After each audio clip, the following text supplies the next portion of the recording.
ગુજરાતમાં છેલ્લા કેટલાક સમયથી ભાગીને થતા લગ્નોના મામલે ઊભી થતી સામાજિક સમસ્યાઓને ધ્યાનમાં રાખીને ગાંધીનગરમાં એક મહત્વની બેઠક યોજાઈ હતી। આ બેઠકમાં ડેપ્યુટી સીએમ હર્ષ સંઘવી અને ભાજપના નેતા કૌશિક વેકરિયા સાથે પાટીદાર સમાજના અગ્રણી આગેવાનો જોડાયા હતા। પાટીદાર સમાજ દ્વારા સ્પષ્ટપણે લગ્નની નોંધણી કાયદામાં સુધારો કરવાની માંગણી કરવામાં આવી। આ માંગણીનો મુખ્ય હેતુ એ હતો કે યુવક યુવતીઓ દ્વારા માતા પિતાની જાણ બહાર અને તેમની સંમતિ વિના કરવામાં આવતા લગ્નોના કિસ્સાઓ પર અંકુશ લાવી શકાય।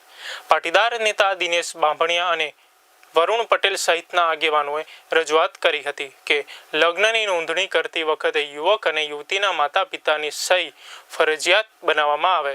આ કાયદાકીય ફેરફારથી પારિવારિક માળખું અને સામાજિક સહમતિ જળવાઈ રહેશે। રાજ્ય સરકારે પાટીદાર સમાજના આગેવાનોની આ રજૂઆતને ગંભીરતાથી સાંભળી હતી અને આ મુદ્દે ગંભીરતાથી વિચારણા કરવાની ખાતરી આપી હતી। હવે જોવાનું એ રહ્યું કે રાજ્ય સરકાર આ સામાજિક અને સંવેદનશીલ મુદ્દે કયા પ્રકારના કાયદાકીય પગલાં લે છે અને લગ્ન નોંધણીના કાયદામાં કેવા પ્રકારના સુધારા લાવવામાં આવે છે। ઘણા લાંબા સમયથી એક માંગણી ચાલી રહી હતી કે સરકાર ભાગેડુ લગ્ન બાબતે માતા પિતાને સિક્યોર થાય એવી રીતે કાયદો બનાવે અને સરકારે આજે અમારા જે મુદ્દાઓ હતા તેમાં અમને આશ્વસ્ત કર્યા છે કે ટૂંક સમયની અંદર કાયદો બનાવવામાં આવશે। મુખ્ય બાબત એ છે કે દીકરીના લગ્નની નોંધણી કે દીકરાના લગ્નની નોંધણી દીકરીના આધાર કાર્ડના સરનામા ઉપર થાય।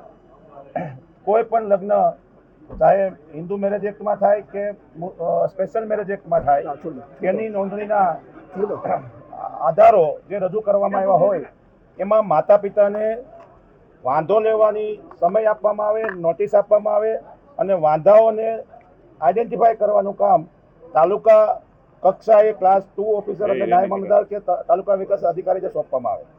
સાથે સાથે ઓનલાઈન નોંધણીની વિગતો રજૂ કરવામાં આવે અને તમામ નોંધણીઓ ઓનલાઈન થાય।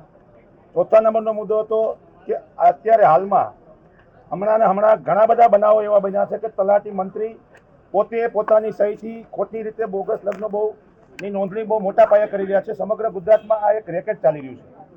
તો એમાં અત્યારે હાલ જ ગૃહમંત્રીએ અમારી રૂબરૂમાં જ ડીજી વિભાગને અને પોલીસ વિભાગને સૂચના આપી છે કે આજે ને આજે એ તમામ લોકોની ધરપકડ કરવામાં આવે, એની સામે સુઓ મોટો ફરિયાદ દાખલ કરવામાં આવે અને જે કંઈ ગુજરાતમાં બોગસ લગ્ન નોંધણીનું રેકેટ ચાલી રહ્યું છે એને રોકવા માટેના સરકારે આજથી પ્રયાસો ચાલુ કર્યા છે।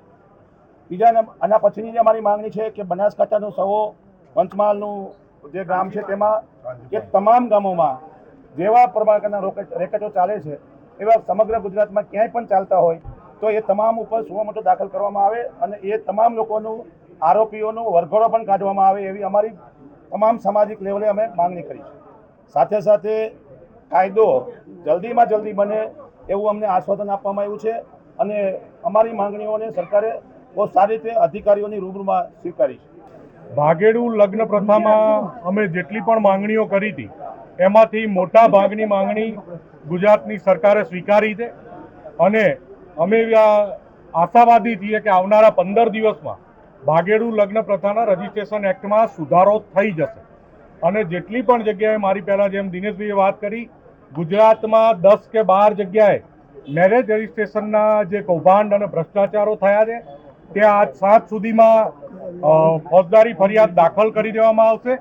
ફોજદારી ફરિયાદ દાખલ કરી અને લાગતા વળગતા સંબંધિત અધિકારીઓ અને તમામ આરોપીઓની ધરપકડ થઈ અને કાલના દિવસમાં એ આરોપીઓના વરઘોડા તમને ગુજરાતની પ્રજાને જોવા મળશે, જેથી કરીને ગુજરાતમાં મેરેજ રજિસ્ટ્રેશનમાં ભવિષ્યમાં કોઈ તકલીફ ઊભી ના થાય।